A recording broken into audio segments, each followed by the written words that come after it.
Causales de improcedencia, vías paralelas. Es importante mencionar que, tal como hablamos de las causales de improcedencia de vías previas, hay muchas veces la situación en que los demandantes o los amparistas pretenden que el proceso constitucional funcione de manera paralela a los procesos que ya iniciaron. Es importante en esa lógica entender que los procesos constitucionales son la última ratio para la garantía de los derechos fundamentales. Insisto, son subsidiarios. De tal forma que no se puede pedir en vía constitucional lo que es objeto del proceso en otro proceso ordinario. Si, por ejemplo, yo ya tengo un proceso en trámite, una demanda de amparo, insisto, una demanda, por ejemplo, de reivindicación, y yo quiero hacer un proceso de amparo en paralelo para que se resuelva que la propiedad es mía y que se me restituya la propiedad y por otro lado también se restituya lo mismo, obviamente estamos en una situación de improcedencia, porque habría que esperar el resultado del proceso de amparo y cómo se hace el resultado para recién pensar en un proceso de amparo. Y es importante entender que el amparo no surge como una vía que busque cuestionar el fondo de lo que ha dicho el magistrado, sino cuestionar que esta decisión ha sido inconstitucional respecto a respecto a la tutela judicial efectiva o al debido proceso. Pero en modo alguno busca el proceso de amparo sustituir a la vía ordinaria. No lo puede hacer por diferentes razones. Primero, porque el proceso de amparo no tiene, por ejemplo, una etapa probatoria, a diferencia de los procesos ordinarios. La única posibilidad probatoria que tiene el magistrado es poder la etapa postulatoria del proceso poder requerir las pruebas necesarias y poder actuar pruebas si lo requiere el magistrado constitucional. Pero lo cierto es que no tiene etapa probatoria y eso marca también el sentido de por qué un proceso constitucional no serviría para poder resolver el fondo de un objeto en materia de un proceso ordinario, por ejemplo, ¿no? Hay que tener muy claro eso porque muchas veces los demandantes, insisto, tratan de presentar en vía constitucional un aspecto que todavía no ha sido decidido en la vía ordinaria.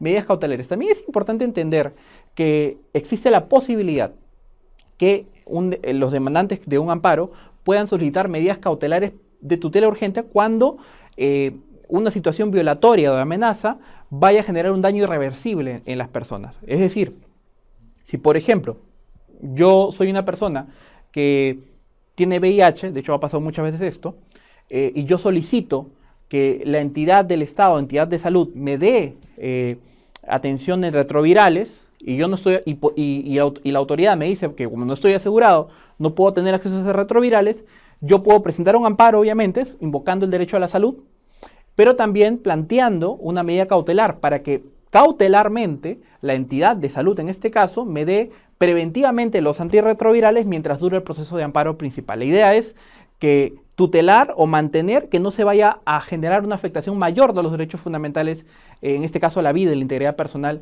detrás de esta demanda de amparo. Porque veamos el supuesto, si no se plantearía una medida cautelar y esperaríamos el resultado final de un proceso de amparo, por más célere que es este proceso, podría generarse una situación de indefensión en la cual la víctima no tendría acceso a los servicios y podría morir tranquilamente antes que concluya el proceso de amparo. Entonces la idea de la medida cautelar es tutelar urgentemente una situación específica donde si no se hace algo podría generar un daño irreversible o grave en la persona que invoca o que está alegando esta violación o amenaza a sus derechos fundamentales. De tal forma que lo que hace la medida cautelar esencialmente es suspender el acto violatorio alegado. Lo suspende.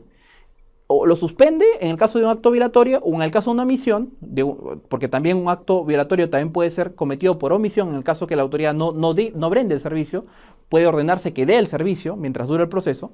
La lógica es suspender el acto violatorio o en caso de una omisión, hacer que se disponga una medida de forma que no se afecte en mayor medida el derecho fundamental alegado en el proceso de amparo. Pero hay requisitos fundamentales. Primero es que ese proceso de esa medida cautelar, mejor dicho, tiene que tener ciertos requisitos como la apariencia de ser un derecho, tiene que demostrarse un peligro en la demora, o sea, si no se hace algo, se va a afectar un derecho fundamental, y que el pedido cautelar también sea adecuado y razonable de acuerdo a la pretensión. O sea, tampoco se puede pedir una medida cautelar que sea de manera irrazonable. O sea, tiene que ser proporcional también porque hay de otra forma, en el caso del demandado, también derechos fundamentales del demandado. Entonces, no tampoco puede ser irrazonable la medida cautelar que pueda generar también un daño en el demandado. Tiene que ser adecuada y proporcional a la situación presentada. Es importante entender que la medida de amparo, mejor dicho, la medida cautelar cuando es concedida, y en el caso de que el demandado apele la medida cautelar, porque es posible que la apele, esto no tiene efecto suspensivo. Es decir, si el demandado apela la decisión de la medida cautelar, no tiene efecto suspensivo sobre la garantía de mi derecho fundamental. No lo tiene.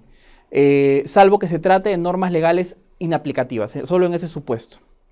En casos de cautelares respecto a procesos administrativos sobre municipalidad y gobiernos regionales, se corre traslado por el término de 3 días. Esa es una regla establecida también en el código sobre el caso de que estemos planteando medidas cautelares sobre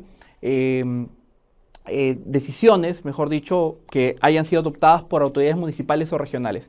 En ese supuesto se le corre traslado a la autoridad municipal por el lapso de 3 días.